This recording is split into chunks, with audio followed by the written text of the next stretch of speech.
kapag mga big personalities talaga, parang ang hirap-hirap na arestuhin ng PNP. Pero kapag ordinaryong tao, ang dali lang na hulihin tsaka maging biktima pa ng red tagging na nagpapatuloy pa rin hanggang ngayon. Di ba nagsabi ang ating nakaupong Pangulo ngayon na hindi gobyerno ang nangunguna sa red tagging? Tama po ba?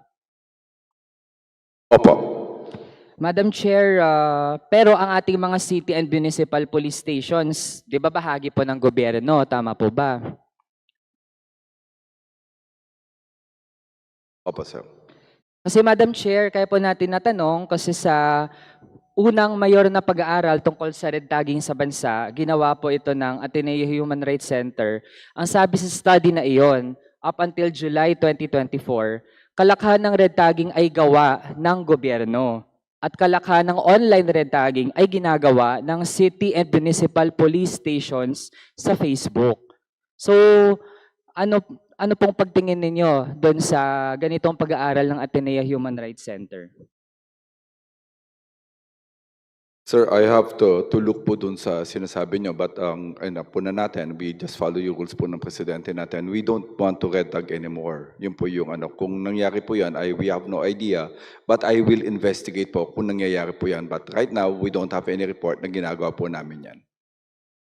Madam Chair, kung wala po silang idea, then it seems hindi nila talaga na-check yung ginagawa ng mga local police stations, lalo na kung may ganito nang consolidated information, then it is the task of our agencies na mag-ayos sila, Madam Chair.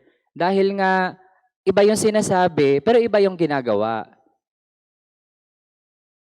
Sir, for most, sir, we don't have any issue to red tag anybody, and it's against human rights. And kaya po namin din na-imbestigan yan because wala po kaming issue na coming from the higher ups, even before na yung mga predecessor ko, to come up with the red tagging po. Wala po kaming issuance ng ganang orders po.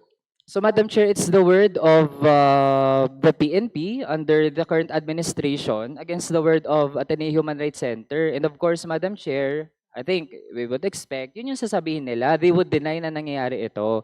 But again, Madam Chair, we have these people in the academe, civil society, na nag-a-attest nga na nangyayari pa rin ito under the current administration. Gusto natin, again, whole of nation, collaboration, pero kapag may mga sinasabi naman yung ating civil society to point out ano yung mga dapat pa ring ayusin, dinay-deny natin, Madam Chair. So, hindi din po katanggap-tanggap yun, na yung mga ordinaryong kababayan natin, ang dali lang na i-red tag, tapos yung iba pa inaaresto. Kaya Madam Chair, to connect that to my next point, kasi kapag ordinaryong tao, ang dali nating hulihin, ganyan. How about naman yung mga personalities, we have people like Alice Go, Apollo Quiboloy, hindi pa natin nahuhuli. Ano po ang plano ng AFP, ng PNP, doon sa mga dapat hulihin na ng mga personalities? Madam Chair, can I just answer about red tagging? With due respect to the Congressman Manuel, it is never the policy of the PNP to red tag. Let that be put into record. Kung meron pong ganyang study ang Ateneo, we will look into it and investigate. Yun ang po masasabi po namin dito.